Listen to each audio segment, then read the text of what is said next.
جم نثار اور members business community, Khusro Bakhtiar نے بڑی ڈیٹیلز میں آپ کو بتایا پیکیج کا۔ میں ہمیشہ جب کرکٹ بھی کھیلتا تھا تو سونے سے پہلے میں ہمیشہ جو دن کا جو میچ ہوتا تھا، جب تک میں اس کی اپنی کرٹیک نہ کر لوں کہ میں نے میچ اس طرح کھیلا تو مجھے کھیلنا کیسے چاہیے تھا، کیا غلطیاں میں نے کی، میں سوتا نہیں تھا۔ تو میں ہمیشہ اپنی جب سے گورنمنٹ آئی ہے سوچتا ہوں کہ کیا میں چیزیں کرتا جو مجھے کرنی چاہیے تھی شروع میں آ کے۔ تو جو سب سے بڑی چیز کرنی چاہیے تھی، یہ جو پیکیج آج دیا ہے، یہ مجھے آتے ساتھ ہی یہ بزنس کمیونٹی کو پیکیج دینا چاہیے تھا۔ اور اس کی وجہ بڑی خسرو بختیار نے آپ کو تفصیل میں سمجھائی کہ کوئی بھی ملک ترقی نہیں کر سکتا، آگے نہیں بڑھ سکتا سبزیاں اور گندم بیچ کے۔ ملک آگے بڑھتے ہیں انڈسٹریل بیس کے اوپر، اور جتنی جتنی وہ انڈسٹریز اور زیادہ سوفسٹیکیٹڈ ہوتی جاتی ہیں اور ان کی پروڈکٹیوٹی بڑھتی جاتی ہے، انوویشن ہوتی جاتی ہے، اتنا ہی وہ ملک کے اندر دولت اس کی بڑھتی جاتی ہے۔ تو کبھی بھی ایک ملک مینوفیکچرنگ بیس کے بغیر اور انڈسٹری کے بغیر وہ کبھی ایک عظیم ملک نہیں بن سکتا۔ تو ہمارا ملک آج سے 50-55 سال پہلے بڑی تیزی سے آگے بڑھ رہا تھا، ہماری انڈسٹریل پروڈکشن آگے بڑھ رہی تھی، ہمارا ڈائریکشن ٹھیک تھا، اور بدقسمتی سے وہ جو 70s کی نیشنلائزیشن ہوئی، اس نے یہ جو ساری ہماری گروتھ تھی اور یہ جو ملک کی ٹریجیکٹری تھی وہ چینج کر کے رکھ دی۔ اور آپ یقین کریں ہم نے کبھی ریکور ہی نہیں کیا اس سے، کیونکہ ہمارے اندر کبھی سمجھ ہی نہیں، یہ جو ہماری گورنمنٹس آئیں وہ ڈیوورس تھی کہ ملک کا کدھر ڈائریکشن ہونا چاہیے اور گورنمنٹ کا ڈائریکشن کدھر تھا، یہ دو بالکل مختلف تھے۔ ملک تب آگے بڑھتا ہے جب ملک کے اندر ویلتھ کریشن ہوتی ہے، جب تک ویلتھ کریشن نہ ہو ملک کیسے بڑھ سکتا ہے آگے؟ گورنمنٹس ادھر آ گئیں کہ وہ ویلتھ کریشن کے خلاف تھی، اچھا جی یہ نفع زیادہ بنا رہا ہے تو ان کو ذرا ہم سیدھا کرتے ہیں۔ پروفٹ میکنگ کے خلاف جب ایک گورنمنٹ کی پالیسیز بن جاتی ہیں اور ایک انڈسٹری کو پروفٹ نہیں بنانے دیتی تو وہ انڈسٹری تو کبھی بڑھ ہی نہیں سکتی، نہ وہاں انویسٹمنٹ آ سکتی ہے۔ انویسٹمنٹ تو ایسے ہے جیسے شہد کے اوپر مکھیاں آتی ہیں، جب ایک پروفٹ بنتا ہے، جب وہ دوسرے انویسٹرز دیکھتے ہیں وہ خود ہی دیکھ لیتے ہیں کہ اچھا ادھر منافع ہے، وہ سیدھے اس ایریا کے اندر انویسٹ کرتے ہیں۔ تو جب ایک گورنمنٹ کی پالیسی بن جائے انویسٹمنٹ کے خلاف اور پروفٹ میکنگ کے خلاف، جو کہ ایک سوشلسٹ مائنڈ سیٹ تھا، اور وہ ہوا پاکستان میں، تو ہمارا ملک کو جانا کہیں چاہیے تھا اور ہم نکل کہیں اور گئے۔ تو یہ تو ہم نے شروع سے ہی فیصلہ کیا تھا کہ ہم نے آتے ساتھ ہی انڈسٹریلائزیشن کے اوپر توجہ دینی ہے، اور وہ بھی ایکسپورٹ اورینٹیڈ انڈسٹری کے اوپر۔ لیکن جو ہم نے ایمنسٹی دی پہلی، میں اب دیکھتا ہوں کہ ہمیں وہ اس طرح اوپن ایمنسٹی نہیں دینی چاہیے تھی، ہمیں اس کو ڈائریکٹ کرنا چاہیے تھا جو اب ہم کر رہے ہیں انڈسٹری کے اوپر، کہ صرف ادھر آپ کو، کیونکہ بدقسمتی سے ہماری انفارمل اکانومی بہت بڑی ہے، تو ہمیں اس کو فارملائز کرنے کے لیے انڈسٹری میں ڈائریکٹ کرنا چاہیے تھا۔ تو اس سے کیا ہونا تھا کہ ہماری انڈسٹریلائزیشن بھی ہونی تھی، پیسے بھی آ جانے تھے ہمارے، پیسہ تو ہے پاکستان میں۔ اور پھر جو پرابلم آتا ہے پاکستان کا کرنٹ اکاؤنٹ ڈیفیسٹ کا، ڈالرز کی شارٹیج ہو جاتی ہے، کبھی بھی ہم نے ایکسپورٹس کے اوپر توجہ ہی نہیں دی۔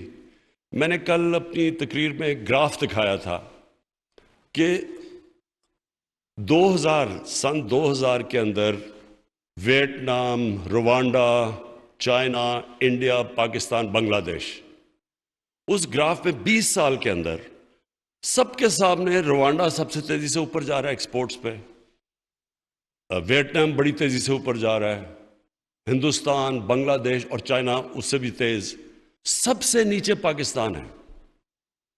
ہماری ایکسپورٹس ہی نہیں بڑھی. جو تھوڑی سی مشرف کے دور پہ بڑی تھی وہ بھی لیول آؤٹ کر گئی. تو جب ملک کی ایکسپورٹس ہی نہیں بڑھے گی تو ڈالر کا تو کرائسس ہر تھوڑی دیر کے بعد آ جائے گا. جب اکانومی بڑھنے لگتی تھی ہمارے ڈالرز کی کمی ہوتی تھی, کرنٹ اکاؤنٹ ڈیفیسٹ ہوتا تھا, ہمیں IMF کے پاس چلے جانا پڑ رہا تھا. تو کوئی لانگ ٹرم پلاننگ پاکستان کی نہیں تھی کہ ہم کیسے اس ٹریپ پہ سے نکل سکتے ہیں کہ ہر تھوڑی دیر کے بعد ہمارے پاس IMF کے پاس جانا اس لیے پڑے کہ ہمارا ریزروز کم ہو گئے, ڈالرز ہمارے پاس نہیں ہیں. تو اس لیے یہ جو پالیسی ہے اس کے دو پہلو ہیں. ایک تو ہم نے صرف ان جو پیسہ پڑا ہوا ہے اس ملک کے اندر, جو پلاٹس کے اندر پڑا رہتا ہے, لوگ پروڈکٹیو استعمال نہیں کرتے, اس پیسے کو ڈائریکٹ کر دیا انڈسٹری کی طرف. اسمال اور میڈیم انڈسٹری کے اوپر سب سے زیادہ زور لگایا, جو کہ سب سے مشکل اٹھانی پڑتی ہے اسمال اور میڈیم انڈسٹری کو.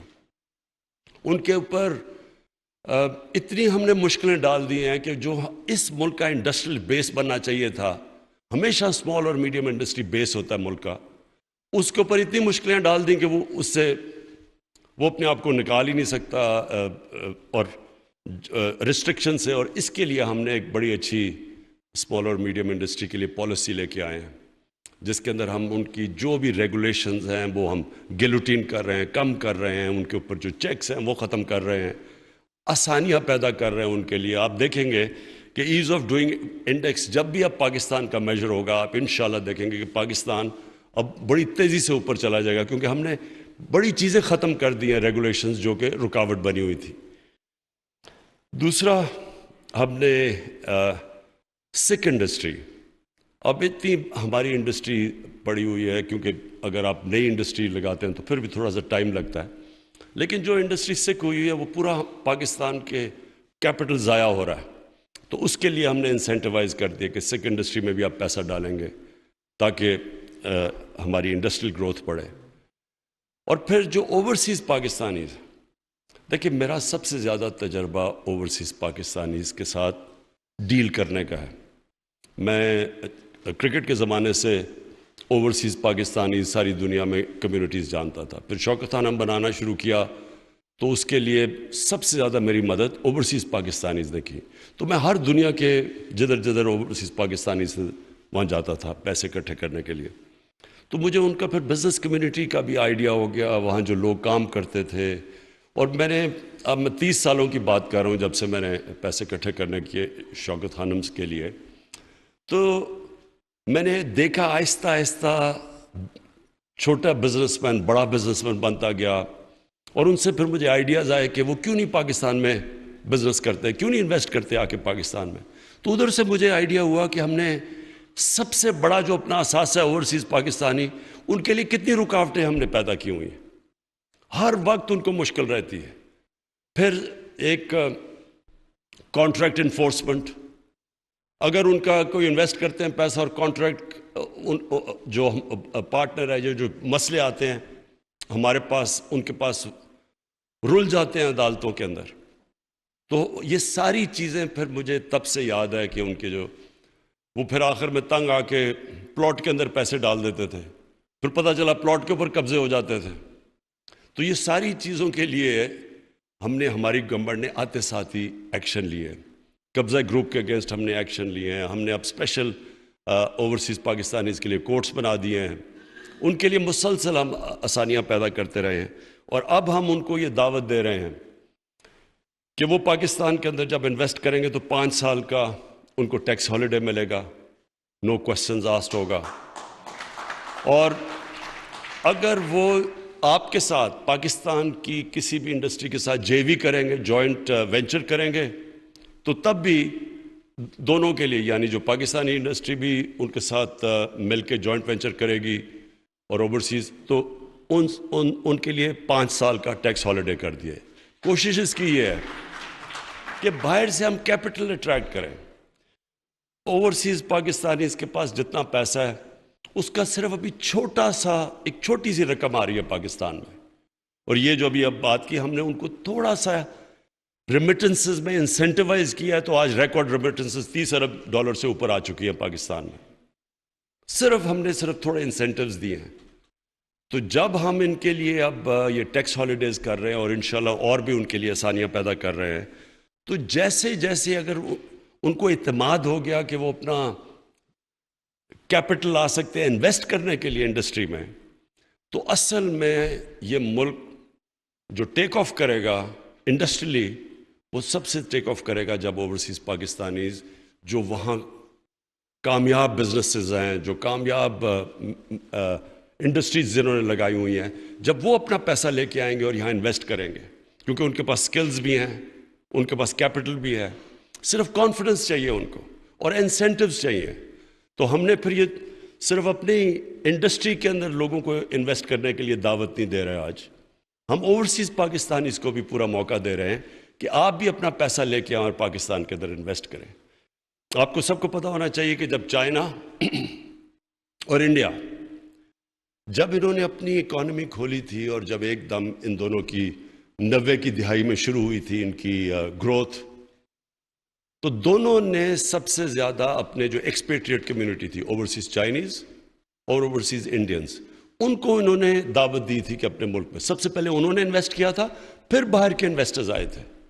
تو ہمارا بھی جو ہمیں کرنا چاہیے تھا اب تک، اتنی بڑی ہمارے 90 لاکھ اوورسیز پاکستانی ہیں، ان میں ہر قسم کے پروفیشنز ہیں، ہر قسم کے انٹرپرینورز ہیں، بزنسز ہیں، تو ہم ان کو ابھی تک ہم کامیاب نہیں ہوئے ان کو اس ملک میں لانے کے لیے.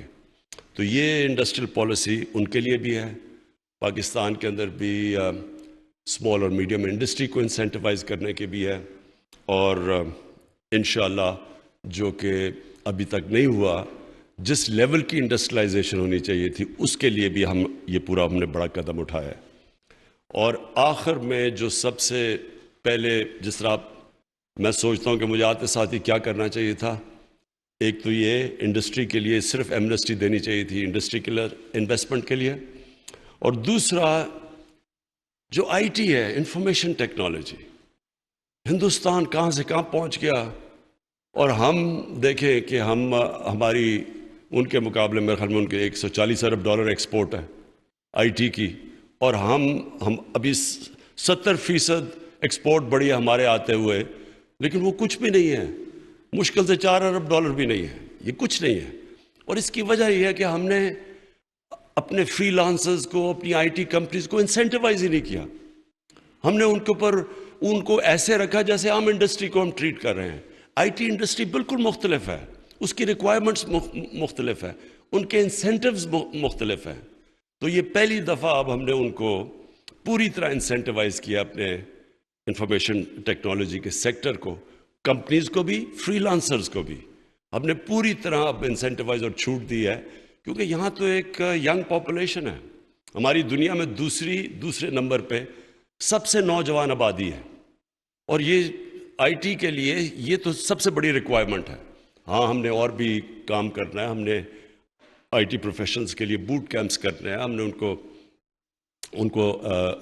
ان کے لیے اپنے یونیورسٹیز میں بھی سلیبس چینج کرنے ہیں، یعنی ہم نے ان کو اور بھی مدد کرنی ہے. لیکن سب سے امپورٹنٹ چیز کہ جب ہم ان کو انسینٹیوائز کریں گے اور ان کو بریکس دیں گے، تو جو سب سے تیزی سے سیکٹر آگے بڑھے گا وہ انشاءاللہ ہمارا آئی ٹی سیکٹر ہوگا.